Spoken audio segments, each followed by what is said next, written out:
जो इरादे का पक्का हो, और दिल उसको दो जो सूरत से नहीं दिल से अच्छा हो। स्पष्ट बोलने वाला व्यक्ति एक अच्छे कांटे की भांति होता है। इसमें थोड़ी देर के लिए दर्द जरूर होता है, लेकिन फायदा जिंदगी भर रहता है। अगर आप किसी को एक बार माफ करते हो तो आप समझदार हो।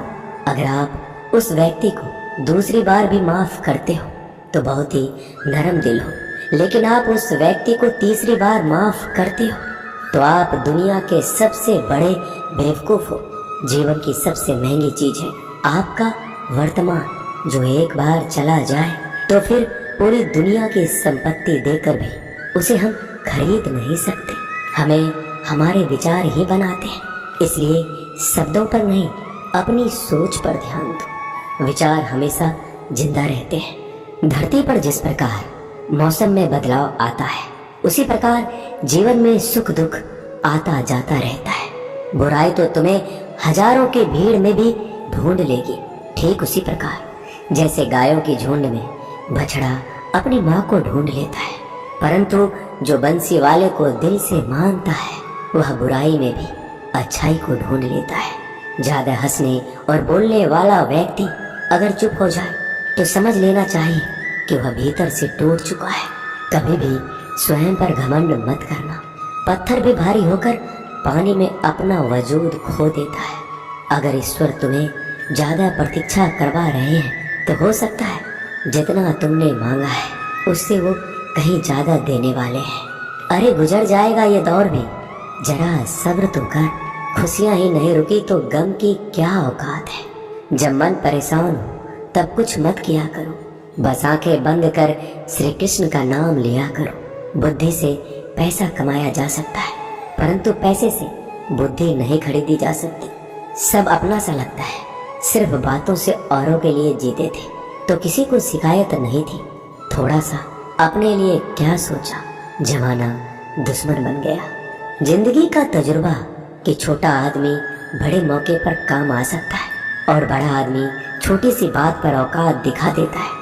कोई भी आपके हाथ से तो छीन सकता है, लेकिन आपके भाग्य से नहीं। जिंदगी में आगे बढ़ना है तो सहारों पर नहीं, खुद पर यकीन करना सीखो। दरवाजे छोटे ही रहने दो अपने मकान के। जो झुक कर गया समझो वही अपना है। ईश्वर में आस्था है तो मुश्किलों में भी रास्ता है। जो ज्ञानी होता है उसे समझाया जा सकता है, जो अज्ञानी होता है उसे भी समझाया जा सकता है, परंतु जो अभिमानी होता है उसे कोई नहीं समझा सकता।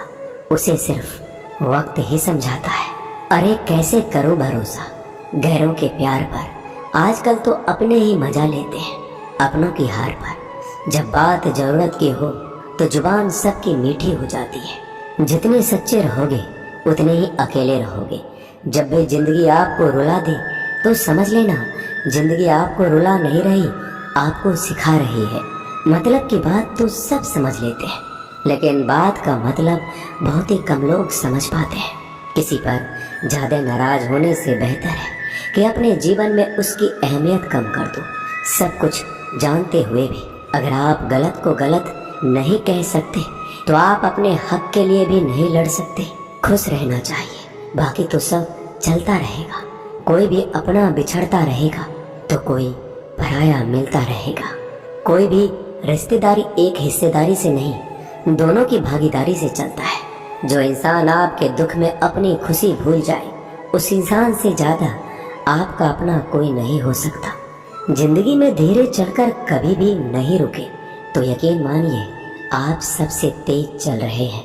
आप किसी व्यक्ति को बरसों में इतना नहीं जान सकते जितना कि एक बार उसे क्रोध की स्थिति में देखकर जान सकते हैं। जब लोग रास्ता अलग करने का फैसला करते हैं तो सबसे पहले बातचीत करना कम कर देते हैं। गलती हर इंसान से होती है, लेकिन गलती सुधारता वही इंसान है जो साफ दिल का होता है और रिश्तों को खोना नहीं चाहता।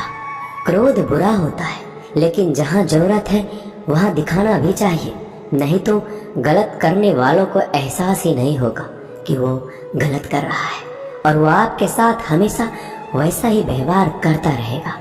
अनुभव कहता है कि किसी एक पर पूरा भरोसा करके देखिए, आपको वही इंसान किसी पे भरोसा ना करने का सबक सिखाएगा। एक बात बिल्कुल सच है कि नए लोगों के साथ हम चाहे कितने भी खुश हो, लेकिन जब वो दिल दुखाता है तो पुराने ही याद आते हैं। तोड़कर जोड़ लो हर चीज, दुनिया में हर चीज की मरम्मत हो सकती है सिवाय विश्वास के। एक बार विश्वास टूट जाए तो कभी वापस नहीं जुड़ता। सच्चा स्नेह करने वाला केवल आपको बुरा बोल सकता है, कभी आपका बुरा नहीं कर सकता, क्योंकि उसकी नाराजगी में आपकी फिक्र और दिल में आपके प्रति सच्चा स्नेह होता है। माफी के हकदार गलती करने वाले होते हैं, चालाकी करने वाले नहीं। जीवन भर खुश रहना है तो खुद को ऐसा बना लो कि कोई आपके साथ हो या ना हो, आपको किसी चीज का दुख नहीं होना चाहिए। इंसान इसलिए अकेला हो जाता है क्योंकि अपनों को छोड़ने की सलाह गैरों से लेता है। जमीन अच्छी हो, खाद अच्छा हो, परंतु अगर पानी खारा हो तो फूल खिलते नहीं। भाव अच्छे हो, कर्म भी अच्छे हो, मगर वाणी खराब हो तो संबंध कभी टिकते नहीं। अपना ईमान और धर्म बेचकर कमाया गया धन अपने किसी काम का नहीं होता, अंत में उसका त्याग करें, आपके लिए यही उत्तम है। रात जितनी काली होती है तारे उतने ही चमकीले होते हैं। दुख जितना गहरा होता है ईश्वर उतना ही करीब होता है। कभी उसको नजरअंदाज ना करो जो तुम्हारी बहुत परवाह करता हो, वरना किसी दिन तुम्हें एहसास होगा कि पत्थर जमा करते हुए तुमने हीरा गवा दिया। जितना आप जिंदगी में व्यस्त रहोगे उतना ही देखना मस्त रहोगे। बात कड़वी है मगर सत्य है। जरूरत पड़ने पर लोग बिना रिश्ते के रिश्ते बना लेते हैं और जरूरत खत्म होने के बाद बने हुए रिश्तों से भी मुंह मोड़ लेते हैं। जिंदगी में मित्र और चित्र अगर दिल से बनाओगे तो उनके रंग जरूर निखर के आएंगे। जो समझ ना सके उसके साथ समझौता ना करो, इससे अच्छा अकेले रहो। कम से कम सुकून इस बात का रहेगा कि कोई है ही नहीं तो समझेगा कौन।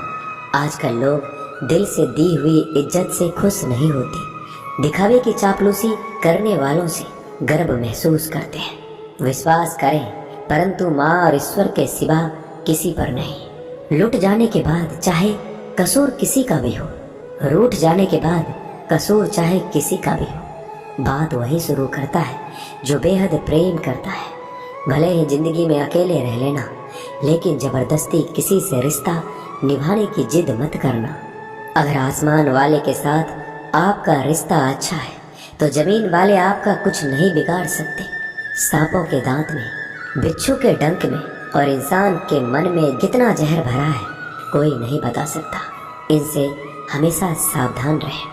सत्य को सिद्ध करने के लिए किसी भी जिद करने की जरूरत नहीं, क्योंकि सत्य खुद सही समय पर स्वयं सिद्ध हो जाता है। जिंदगी में दो चीजों का कभी घमंड मत करना, पैसा और सूरत। गरीबी आते देर नहीं लगती और चेहरा किसी हादसे में बदलते जरा भी वक्त नहीं लगता।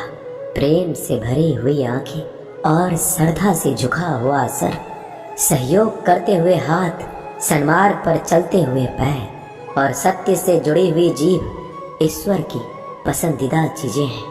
अगर आप सही हो तो गुस्सा होने की आपको जरूरत ही नहीं है, पर अगर आप गलत हो तो आपको गुस्सा होने का हक ही नहीं है। धोखे में जीने से अच्छा है अकेले जियो, सुकून से जियो, अपने आप पर भरोसा रखो। तुम्हारा किस्सा एक दिन जरूर कहानी बनेगा। मजाक और पैसा सोच समझकर उड़ाना चाहिए। संघर्ष ही जीवन है, इससे डरना नहीं, लड़ना सीखो। एक बार नींद टूटेगी तो चलेगा, लेकिन कभी अपने सपने मत टूटने देना। आप कितने भी बड़े बन जाएंगे, यदि आपके अंदर इंसानियत नहीं है तो सब बेकार है। जो करना है खुद करना। वक्त के भरोसे बैठने से भी धोखा मिल सकता है। जिंदगी का एक उसूल बनाओ कि तुम्हारी इज्जत जो नहीं करता उसके पास कभी नहीं जाना, क्योंकि जीवन में क्या होगा, या तो कुछ अच्छा होगा या बड़ा होगा। जो भी होगा हमारे कर्मों का ही फल होगा। जिस प्रकार दिया तेल के बिना नहीं जल सकता, इसी प्रकार मनुष्य भगवान की कृपा दृष्टि के बिना जीवन में सफल नहीं हो सकता। जीवन में कोई भी काम करने से पहले एक बार भगवान का स्मरण करना जरूरी है कि मैं जो करने जा रहा हूँ वो भगवान को स्वीकार होगा या नहीं। ऐसा करने से आप जीवन में कोई गलत काम नहीं करेंगे। किसी का भला नहीं कर सकते तो बुरा भी मत करो। यदि सम्मान नहीं कर सकते तो बेवजह अपमान भी मत करो। तुम जिसकी जितनी परवाह करोगे उतनी तकलीफ पाओगे, और जिस दिन तुम लोगों की परवाह करना छोड़ दोगे लोग तुम्हें तकलीफ देना छोड़ देंगे। क्या लेकर आए हो और क्या लेकर जाओगे? ये जीवन 2 दिन का मेला है, एक दिन सब यहीं छोड़कर जाओगे। समझदार व्यक्ति कभी बदले की भावना नहीं रखता, क्योंकि वह जानता है भगवान सही कर्म और सही समय आने पर सबका हिसाब करते हैं। जबरदस्ती मत मांगना जिंदगी में किसी का साथ। कोई खुद चलकर आए उसमें खुशी कुछ और ही होती है। संगत का विशेष ध्यान रखें, क्योंकि सफलता हमेशा अच्छे विचारों से आती है, और अच्छे विचार अच्छे लोगों के संपर्क से आते हैं। या तो चुप रहिए या फिर ऐसे शब्द बोलिए जो मौन से ज्यादा कीमती हो। सत्य अपने लिए रखना, प्रेम दूसरों के लिए, करुणा सबके लिए रखना, यही जीवन का व्याकरण है। फूल कितना भी सुंदर हो, तारीफ खुशबू से होती है। इंसान कितना भी बड़ा हो, कद्र उसके गुणों से होती है। एक बार एक गांव में एक साधु रहता था जो भगवान पर बहुत विश्वास रखता था। एक बार की बात है, वह साधु पेड़ के नीचे बैठा था और भगवान को याद कर रहा था, और अचानक ही वहाँ बाढ़ आ गई। चारों तरफ पानी ही पानी था। सब लोग अपने आप को बचाने के लिए ऊपर पहाड़ की तरफ भागने लगे। उनमें से एक आदमी ने देखा इस हालत में भी साधु जी भगवान की तपस्या कर रहे हैं, और सोचा कि ये अपने आप को बचाने के लिए कहीं क्यों नहीं जा रहे हैं। तो उसने उस साधु से बोला, अरे आप क्यों नहीं जा रहे हो? आप मेरे साथ ऊपर पहाड़ की तरफ चलो, नहीं तो डूब जाओगे। साधु बोला, अरे हमें क्या होगा, मैं भगवान की इतनी तपस्या करता हूँ कि मुझे कुछ नहीं हो सकता। भगवान खुद मुझे बचाने आएंगे। धीरे धीरे पानी साधु के कमर तक आ गया, और अब लोग वहाँ से नाव लेकर निकलने लगे। उनमें से एक ने साधु से कहा, अरे पानी आपके कमर तक आ गया है, आप हमारे साथ चलिए। साधु ने कहा, नहीं नहीं, भगवान मुझे खुद बचाने आएंगे। और वो नाव वाला भी वहाँ से निकल गया। कुछ देर बाद पानी इतना बढ़ गया कि साधु के सर तक पहुँच गया। अब लोगों को बचाने के लिए हेलीकॉप्टर से निकालने लगे। एक हेलीकॉप्टर साधु के पास आया, जो कि आखिरी हेलीकॉप्टर था। साधु के पास नीचे रस्सी फेंकी और बोला, इसे पकड़ो और ऊपर आ जाओ, नहीं तो आप डूब जाओगे। यह आखिरी हेलीकॉप्टर है और आपके पास में कोई दूसरा रास्ता नहीं है बचने के लिए। साधु ने कहा, ये रस्सी आप वापस खींच लो और चले जाओ। मुझे भगवान के ऊपर भरोसा है, वो मुझे बचाने जरूर आएंगे। पानी काफी ऊपर आ गया और पैर भी डूब गया, और साधु की भी डूबने से मौत हो गई। मरने के बाद साधु भगवान के पास गया और बोला कि हे भगवान, मैंने आपकी पूरी जिंदगी तपस्या की, पूरा जीवन आपकी आराधना करने में लगा दिया, फिर भी इतने भरोसे के साथ इंतजार किया कि आप मुझे बचाने आओगे, लेकिन वहाँ मेरी डूबकर मौत हो गई और आप नहीं आए। ऐसा क्यों? भगवान बोले, मूर्ख इंसान, एक बार नहीं 3 बार आया था मैं। तीनों बार मैं ही तो था। पहला पैदल, दूसरा नाव के द्वारा और तीसरा हेलीकॉप्टर के द्वारा, लेकिन तुमने मेरा एक भी अवसर पहचान नहीं पाया। पता नहीं किसका इंतजार कर रहे थे। इसी तरह से जिंदगी में हमें ऊपर वाला बहुत से मौके देता है, लेकिन हम सब मौके को ठुकरा कर पता नहीं किस चीज़ का इंतजार कर रहे होते हैं कि वो होगा तभी मैं करूँगा। इस बात पर अड़े रहने से एक वक्त के बाद वो मौका हाथ से निकल जाता है और हम कुछ भी नहीं कर पाते। तो हमें किसी भी अच्छे समय का इंतजार नहीं करना चाहिए। जो भी करना है आज और अभी से करना शुरू कर देना चाहिए। दोस्तों, इस वीडियो में बस इतना ही। इस वीडियो को बोलते वक्त मेरा गला बैठा हुआ था, लेकिन आप लोग इस चैनल को और वीडियो को इतना प्यार देते हैं, इसलिए मुझे ये वीडियो बनाना पड़ा। अगर मेरी आवाज़ आप लोगों को पसंद नहीं आई इस बार, तो उसके लिए मैं क्षमा चाहता हूँ। तो मिलते हैं अगली वीडियो में। अपना ख्याल रखिएगा। जय श्री कृष्ण।